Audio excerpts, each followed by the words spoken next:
Whether you're just starting out, raising a family, or maybe thinking about retirement, it is no secret that housing costs are taking a bigger bite of our monthly budgets. That's why we're sitting down with 4 local residents, each from a different generation, to get their perspective on what affordable housing really means in 2025. Real estate expert John Brooks, a former investment banker and the owner of 3 local real estate companies, is going to lead this discussion for us, and I'll be listening in. Welcome to our generational affordable housing panel. I am joined by our moderator today, John Brooks, and our lovely panelists. So thank you all for being here today. Thank you. John, why don't you start by introducing yourself? Yeah, my name is John Brooks. I am a Florida real estate expert, a former real estate investment banker, and I own a couple of real estate companies here locally. All right, I'll have you start us off too, if you want to go ahead and introduce yourself and tell us a little bit about you. Sure. Alma Herod. I am under contract for a new home, single mom, but ready to be a home buyer. Awesome.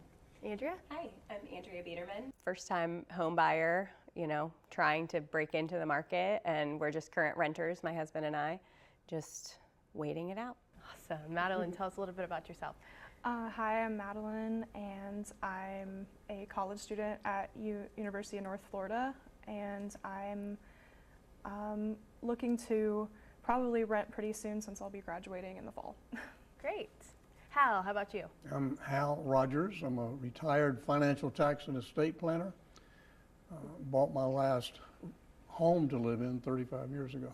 Wow, so we've got all types of perspectives here at the table. Yeah, absolutely. This is great to see, and we love to dig right into your perspectives on the affordability, especially here in Jacksonville, Florida. So let's jump in. We'd love to talk to the panelists about when you heard the word affordable, what does it mean to you personally right now? And Hal, we'll start with you. Well, fortunately, I haven't had to deal with that. But noticing prices, I'm so glad that I bought 35 years ago. I don't know how working people, middle-income people, I don't know how they make it today. So you don't think you would be able to afford a home today? Well, if I was buying today at my current income, yes. Mm-hmm. But, if it were... Put you back where you were when you bought your home. Yeah. Oh, it couldn't have. It couldn't have happened. Yeah, I'd have been in a tent. Yeah, exactly. And to build on that, Andrea, you were talking to me about your situation. Could you talk about what affordability means to you today? Yeah, for us, it's just trying to make the numbers work. We're definitely, my husband and I are on the same page with fiscal responsibility, and, we don't charge a whole lot. We don't buy things that we can't afford. We try to pay cash with most things, save money, all of the things that we're supposed to be doing. And it's still... we're trying to break into it.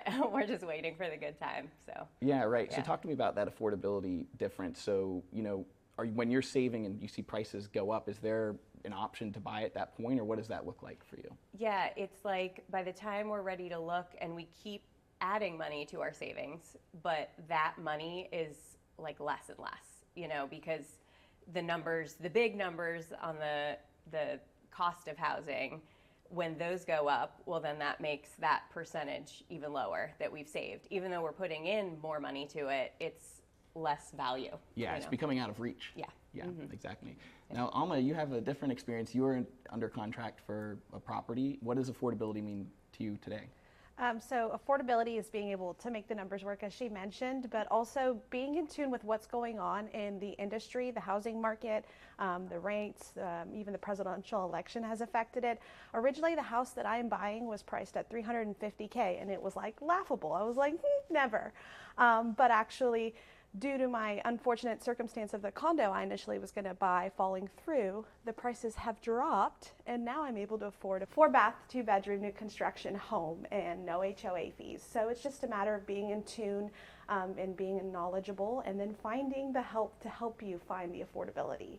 I've had the privilege of knowing 3 really good outlets that made what was once laughable achievable.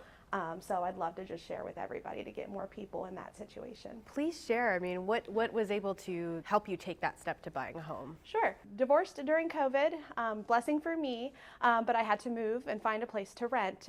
So that was an obstacle in itself, but I went ahead and went with JWB, which is one of the biggest people who rent out properties in Jacksonville. And at the time, there was not a program. The program only began, I think it was last October, where they want to help people with a full experience in becoming a homeowner from being a renter. They have a program that for every month that you rent, up to 36 months, they'll give you $100 towards your closing costs. So that's $3,600. It only lets you go up to 3 years and your closing costs. But I actually attended a home buying class that was the most helpful. That's where I learned all the details, because everywhere you Google, there's always, free down payment assistance, but which one's real, which one's authentic? So I felt that going to a meeting and hearing real people share their experiences, give me the forms, being able to ask questions was helpful. So my actual realtor was the speaker there. I went ahead and chose her because it was comfortable, and because I knew she was familiar with the program and being able to get people to that home buying goal. There I also met my lender, who was with Supreme Lending, and she had all the details on how to not only get down payment assistance, but to get it from the city. So Donna Deegan has a program. There's 2 different versions. I had to use the pilot one because my income was above the 80% threshold, but it gives you up to $25,000 towards a down payment. So if you are under the 80%, they just give it to you. If you're over, they'll give you 75% of your 25% down. So collectively, all those things have helped me be able to buy a home. Do you mind sharing how much monetarily that collective down payment assistance was? Yes, it's about $14,000. That's great. Wow. Thank you for sharing that. And then we have Meline over here. Talk to us about what affordability means to you in today's market. In terms of a place to live, I would say some place where I can still, afford groceries and afford gas. I'm kind of just looking for a place to be after I graduate, and it's gonna be wherever I can find that I can actually afford. And unfortunately, the jobs that I'm looking at are probably not gonna be able to support that much. There's not that many places that are that affordable for any of the entry-level positions that I'm looking at. Right, so rent prices have come up, home prices have come up, and it's priced out Gen Z. You're Gen Z, yes. Correct? So do you think that Gen Z will have the opportunity to buy real estate in the future? Honestly, a lot of people my age, I think, including myself, it's not really even a consideration. I don't think that's even a thing that we could even hope to do. Obviously, buying a home is a better investment, but I don't know anybody my age that sees that as a possibility. I don't see it as a possibility for myself. Yeah, makes sense. Thank you for sharing. Hal, how about you, your generation, in terms of being able to purchase in today's market? Well, fortunately, I haven't had to look at that, so I really don't know anything about that. I wonder, because I don't know the data, I wonder if incomes have increased, in proportion to the real estate increasing. And I also wonder, you're talking about renting, with rents what they are. I mean, it's crazy today. And I wonder if you were paying for, couldn't you make house payments for the same amount you're paying rent if you could get past the down payment? And of course, with programs, and of course you have to have good credit and all that.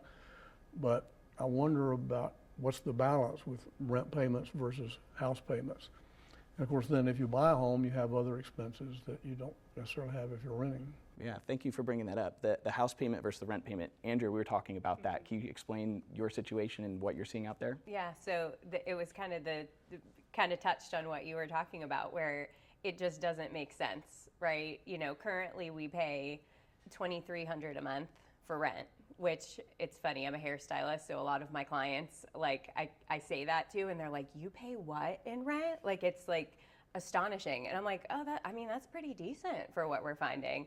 But comparatively, when we were looking at houses and trying to make the numbers work, the mortgage with the HOA, with the insurance, homeowners insurance, all of that, even with a good down payment, we were talking more closer to $4,000 a month. So you're like, why would I want all of the headache for that and not really see the return on my investment, maybe ever? So it just doesn't make sense for us right now. And we're just waiting for the numbers to come down until it's a good investment, Right. Alma, does that give you any concern when you see other people kind of saying this experience where it's it's more expensive to actually buy than to rent in your situation, in your purchase? Did you consider renting? No, I work for a company that sells insurance for new construction homes and remodeling. So I'm constantly hearing about the housing market. So I've been watching it for the last 5 years that I've been working.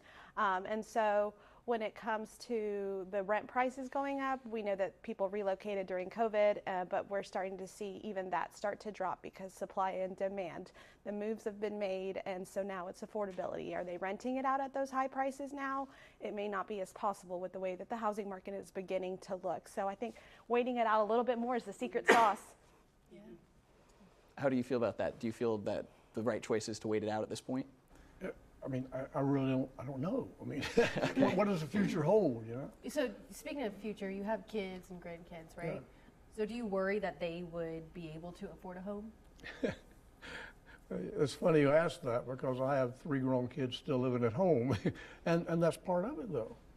I mean, and as a matter of principle, I will not have them functioning like they're deadbeats or freeloaders. So I charge them rent, and it's hardly anything, you know. But they feel responsible. They feel like they're paying their way.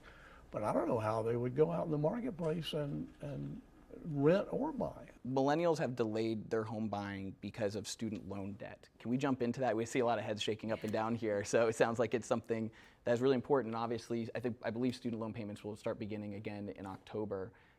How have student loans impacted your ability to purchase a property? So I recently was able to consolidate and got some loan forgiveness that worked for mine. I'm originally from Texas, so I had to pay out of state, which was 5 times the in-state cost, and then was living on the campus and racking up that bill too. But thankfully I was able to consolidate that and get that all paid out. And so I did have to wait. So before maybe 2 years ago, it would have been something that held me back. Got it. Thank you for sharing. Andrea? I know my student loan payments are almost paid off, even though I'm a hairstylist. I love it. I have my bachelor's as well. Like while I was doing hair, I went back. So like mine are almost paid off, but my husband, you know, I married into some debt. But that's probably the biggest factor is the fact that it's such a huge expense in our budget. And I mean, and we're throwing money into it, like trying to pay that down and pay it off and not be like ball and chain to that for 20 years. But that's a big factor in what we have to allocate to our budget for home. Yeah, exactly. So. The money, instead of it going to the down payment to purchase, is going to the student loan to pay down the student loan. Yeah. So it just takes longer to purchase a home. Yeah. Absolutely. And we saw the median age of a home buyer in today's market is actually 56 years old. And the average seller is 56 years old. So it's actually, we're seeing, observing boomers trade houses to other boomers at this point because the first-time home buyer is actually at the lowest level of number of purchases because of the affordability crisis. So Meline, to you, how do you think student loans have been impacting your ability to even rent? I haven't racked up that much debt just from my own personal specific experience, but at the same time, I take out federal loans, and I've noticed that talking to older adults in my life that my interest rate on my loans is much higher than anything that anybody before me has ever seen. I think right now it's like 6.5% for just the federal loans, and then if I ever wanted to take out a loan like without a cosigner, it'd be like 15% interest on those loans. Luckily, like I've been able to get scholarships and qualify for certain things, but other people aren't. It's hard to even imagine, like we said before, investing in a home when you're already piling up so much debt. And like I'm only 20, so it'll be around for the next like 10, 15 years of my life. So. Yeah, maybe by the time you're 56, you'll be able to purchase, maybe, right? Hopefully. Because that's the average age of the buyer today. The Right. data holds. Yeah, exactly. Hal, what advice would you give younger people trying to buy their first property today? It's tough because it's not like it was when I was buying my first property. I was in college and bought a house right next door to the Stenotype Institute in Jacks Beach, and I rented out rooms to students, you know, to help pay the bills. So my situation was just so different. I can't wrap my head around trying to buy a house today, you know, starting out at these ages. You know, it's not realistic. How were you able to purchase back then? Was it because you had multiple jobs? Was it because the prices were down? In all fairness, I had the VA bill. I was going to Okay. college, And at the time, I worked for Ryder Truck Lines, and I would work Friday night and Saturday night, midnight shift. And I made as much in 2 nights as my future wife did as a legal secretary all week long. Wow. It was just that kind of job. So between that and the VA bill and the rent from the students, I was fine. I never had to struggle with it. But I can't even imagine trying to buy a house today with ordinary circumstances. And maybe the answer is you look for some not so ordinary circumstances. Be a little creative is what I did. And Alma, you were creative, right? You found a group of people who led you to a path. What advice would you give to first-time buyers today? That would probably be my biggest advice, is that there is paths to get you to home buying. You just have to trust and make relationships with people who can help you with their knowledge and their experience. 38 years old, so when I was a college student, I also had the same situation going on. So I guess my advice for you is hang in there, wait those 15 years or so that you mentioned, and when the right house comes for you, you'll get it, and it'll be worth the wait. And it occurred to me that sometimes older people are very tentative about investing. They cannot afford to lose money. But if they had some accumulated cash, they could loan that to their child at 3 or 4%, 5%. It's still a beautiful deal for the child, and it works for both of them. So again, being creative helps.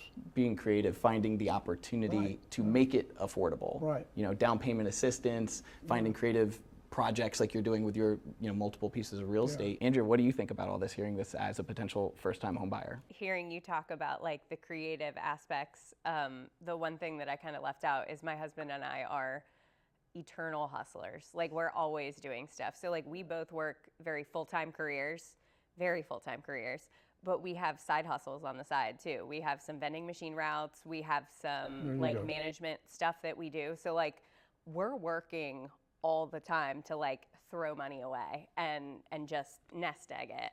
And it's still tough. Like, we just don't know how our peers are even doing it, like how it's making it work.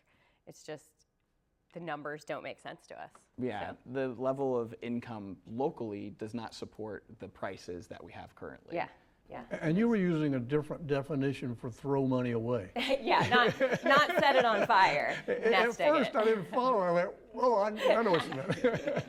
Because you're saving money, you're putting it away, and not blowing it on consumer goods and what have you. Exactly. Like, we don't fall into that category of needing the shiny phone, needing the shiny car. Like, we do not. Like, and trying I'm totally to follow happy styles with it. and all that. Yeah, exactly. I'm like, give me some like vintage thrift shop stuff. Like, that's what I'm loving. Like, take me to Goodwill. I don't need to hit Louis Vuitton. Like, no, I'm done, So make more money, save more money, and then find creative ways to be able to purchase. Yeah. Yeah. But you're working together, and that means everything. Oh, yeah. Sandy and I did that. That really helps when you have a team that are on the same page. It means everything. Yeah. Otherwise, you just dump them, Yeah, I think understanding what all goes into the loan process is important too. Last year, my engine decided to die on my car, so I knew that I wanted to buy a home the next year. So I didn't want my debt to income ratio to be too high to influence the cost that I would be able to afford on a home. So I actually made the decision to replace my engine. And so now it's paid off and I don't have any car payments. But if I would have been, like, oh, let's just go get a new car, that would have affected me being able to buy a home. So it's understanding what numbers go into the numbers to get you that mortgage. Keeping your priorities aligned. Yeah. You guys have all great perspectives. It's so interesting to see how they, differ and the stages of life you're in. And Meline, for you, was living with family ever an option, or is that something that, would help you?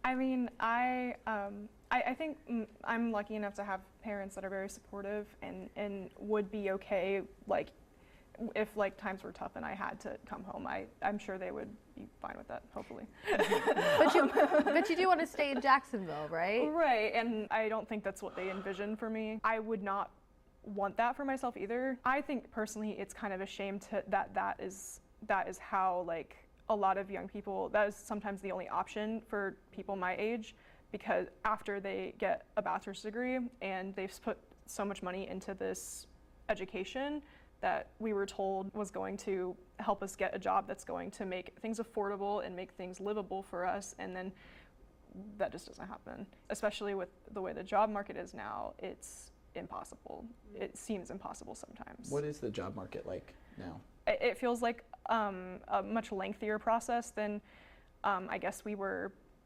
told it was going to be. A lot of us were taught, like, okay, start applying to jobs like right before you start graduating. And now it's like, you should definitely be applying for jobs like 6 months before you start graduating.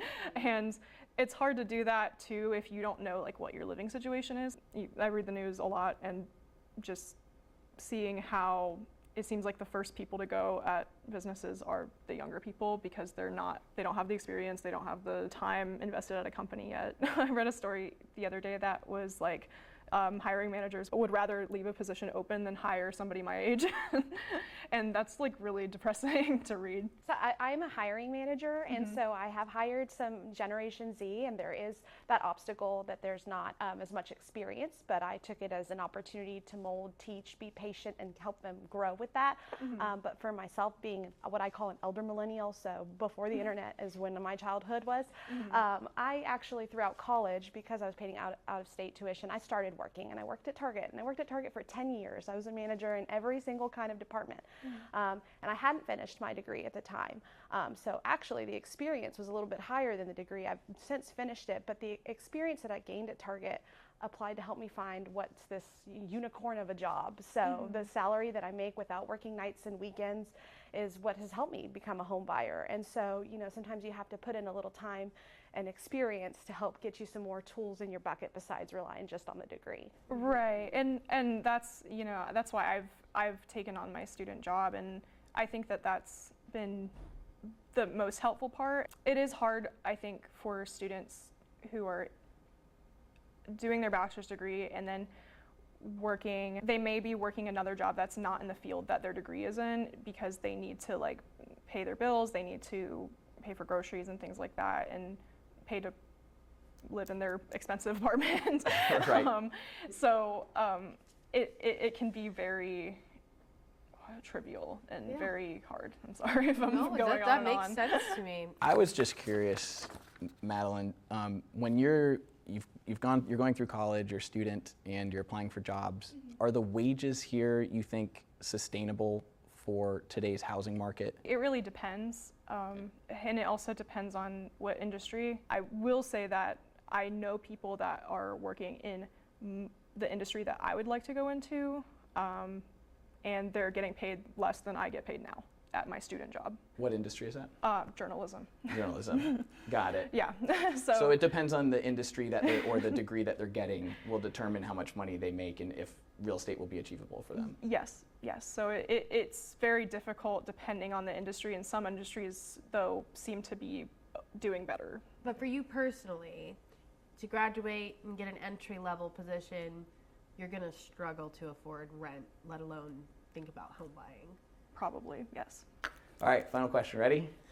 If you could make one change about the housing system or market to make it more affordable, what would it be? Well, I would have to be emperor to pull it off. But I would eliminate this process of people buying homes and flipping them for thousands of dollars of profit. I mean, I get anywhere from 2 to 5 contacts a week. People want to buy my real estate, want to buy my house, want to buy this property, that property. That has been a huge factor in raising prices on real estate. You can't have that thing in the middle, increasing the prices the way they do, and have reasonable prices. Yeah, when rates came down so much, there was wild speculation in the real estate market to just buy everything that you could. Right. And it drove these prices up. So the people locally weren't able to afford, like we talked with Madeline, like the wages to be able to purchase them anymore. So that would be the one thing that you would look to stop if you were in charge. And I'm all for free enterprise. I mean, I'm a capitalist. I have my own business. But it just so unfairly increases the prices, and society suffers for it. Madeline, what would you say? I do think it's a mix of components. There's a lot to be done, and when it comes to the career world. There's a lot to be done when it comes to federal, state government level things, and I think there's a lot that can be said about what could improve. I don't know a specific solution. The solutions are out there. Yes, they're out there. Well, Andrea. So yeah, that's a mixed bag question. You know, there's so many factors into it, but I would definitely say something along the lines of figuring out a way to keep the income equal to how much, you know, if we're crazy inflating of the market in whatever capacity that happens, but then there's not really a direct correlation between what you're making and pay. So, you know, inflation, right? Trying to figure out a way to balance that a little bit better and just be really realistic with it. It sounds pretty legislative. Yeah, yeah, absolutely. That's We need to start it's rubbing complicated, elbows. right? Yeah. With some politicians. Alma, how about you? I don't want people to stop flipping houses, but that's my bias because I work in an industry that relies on insuring these people for flipping the houses. But I agree that there should be some kind of balance between salary and housing market. And so I think a unique situation of COVID that brought people from other places, New York, California, where they were paying that amount, came here and pretty much got bamboozled to pay what they were paying there. Here is what helped drive the cost up. People were willing to pay it. Had they have been transparent and told them, hey, the current price that people rent here is this much, and maybe hesitated from gaining the benefit from them, it could have kept our playing field even and achievable for those of us that are locals and didn't relocate. And in all fairness, flipping houses, if you bring value, you add value. You buy a property that's got problems and you fix all that stuff and change it cosmetically and make it worth more, and then sell it for more plus a reasonable profit. But I've seen situations where somebody bought a house and sold it a week later for $100,000 more, and that's insane. I mean, I feel like there's an overarching corporate invasion of single-family homes. I Absolutely. feel like that's what most of you guys are alluding to. That's kind of stopping you from being a home buyer or even a renter. You know, like there's so many corporations who are in it to make a buck, right? And then who does that leave to suffer? It's people who are lower income or maybe just starting out and can't afford to rent or, you know, have to resort to living at home. So Over the last decade, there's been single-family rental aggregators that would basically buy properties in about 2,000 square feet, 4-bedroom, 2-bath, about $200,000, and they would turn them into rentals. And they were buying them at such a rapid rate that the affordable price point no longer became affordable for the locals, and they would turn them into rentals, and then they would jack the rents up. And that worked because we had so many relocations coming to Florida. And it worked all the way up until 2022 when the Fed started raising interest rates, and then they stopped. And now we're starting to see prices thankfully come down both on rents and on home prices to hopefully at one point everybody will be able to purchase an affordable price point instead of having to rent. They'll be able to own a home one day. that is the goal. So thank you guys Yes. for sharing your experiences. I mean, from all walks of life, it's been awesome to get to know you.